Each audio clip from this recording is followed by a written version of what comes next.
Welcome back to my YouTube channel. Make sure to like and subscribe to the channel for more interesting stories like these. Now, let's get into today's story video. 28 male, think my girlfriend 26 female of 4 years is going to leave me for her dying ex-boyfriend and first love. Following your messages, I have not been the same person since. It happened that I was using her old iPad for work, and her Facebook account was still connected to it. I was ready to write her using my messenger apps since I had left my phone at home, but I saw she had received messages from her ex-boyfriend and decided to back out. Let's call him Andre for the time being. Her and Andre had been together for 2 years at the time of writing. Their first love was each other, and she never told me what happened between them. While on a family trip in California with my parents, I happened to run see her a year and a half after they separated. I didn't know much about him other than the fact that they were in a relationship throughout high school and college. When I first met her, we hit it off straight away. She showed me around Los Angeles and didn't seem to mind that I was residing in Australia. In order to move her to another country, we had to be in a long-distance relationship for a year until I had saved up enough money. Aside from that, it took me months to find a job in Los Angeles that would allow me to be financially secure when I first came to the city.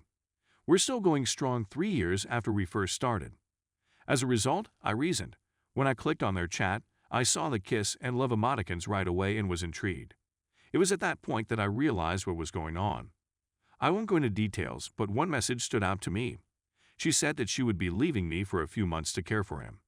In the early stages of cancer, he feels he will die. He has cancer and believes he will die. In one of his messages to her, he inquired as to whether she would be interested in paying him a visit at his residence, and I'm very certain she did, since they both remarked how much fun they had together and how good it was to meet up with one another again.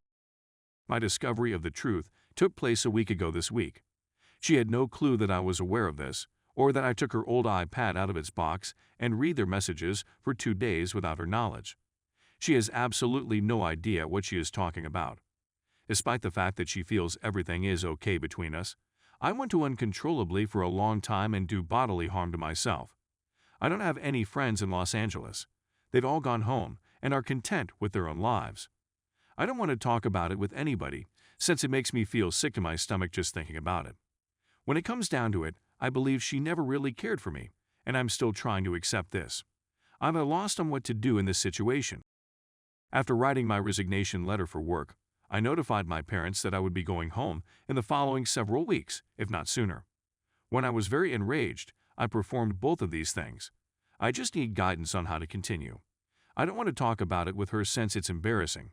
I can't even look her in the eyes since I'm in such a state of shock. Advice on what to do and how to deal with the issue would be much appreciated.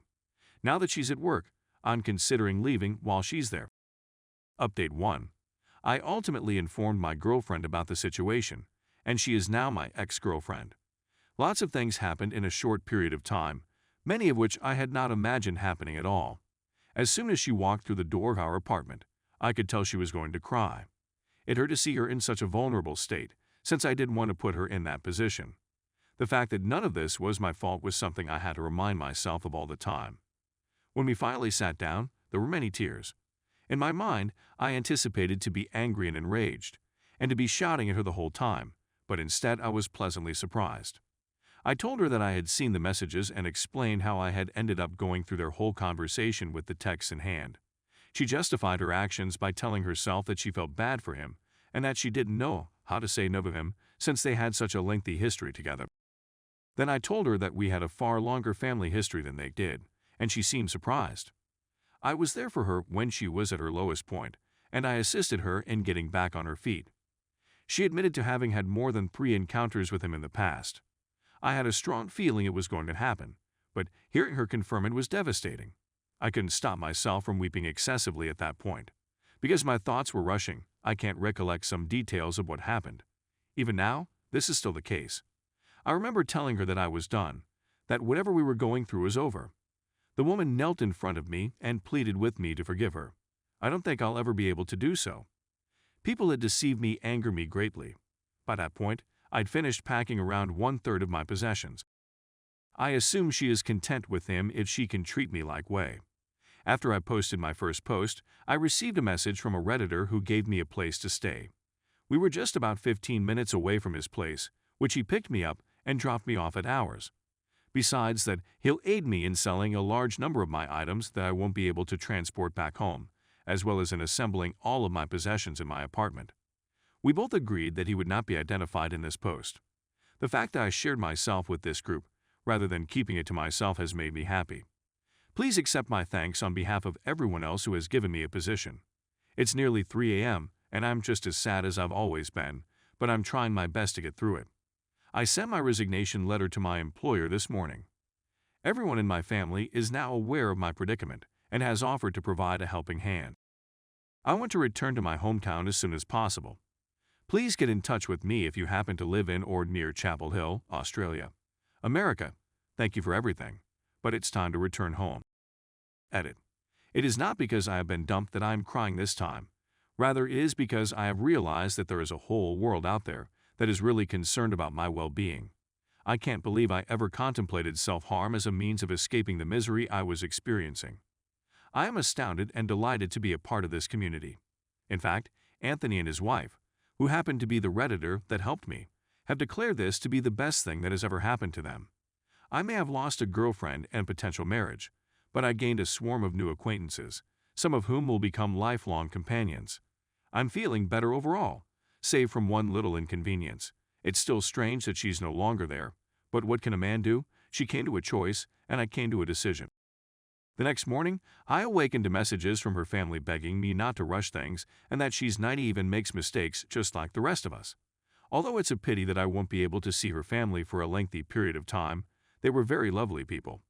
I thanked them and said that although I believe in second chances and acknowledged that everyone makes mistakes, cheating is a choice made by jerks and is never a mistake in my opinion. At roughly 5 a.m., I received an email from X. The email was much too long, and my eyes were aching from crying, so I deleted it soon after receiving it. I adore her, but I adore her much more. I'm well aware that it will take a long time for me to recover, but I guess I'll just have to wait. Final update. I wasn't able to sell everything in a short amount of time, but I was able to distribute it to others who were in desperate need of it. That in and of itself made me feel a whole lot better about my current circumstances. The number of goods I couldn't afford to bring back home was, including the television I bought for my ex, which she really enjoyed, the microwave, and my PlayStation 4. I'm now in Australia, and although things aren't going quite as planned, the situation I'm in is manageable for the time being. And to top it all off, my brother has been constantly assaulting me because of something foolish I said about a cancer patient when I was drinking. Because one of his closest friends died in a terrible manner. It was something along the lines of hope he dies in a dreadful manner that got him all worked up in the first place. To cut a long story short, I did not relocate to Brisbane to live with him and am now uninspired and jobless in Perth, where I am staying with my parents. I'm completely despondent and resentful of my ex, but there's nothing I can do about it other than to let it go and let it be.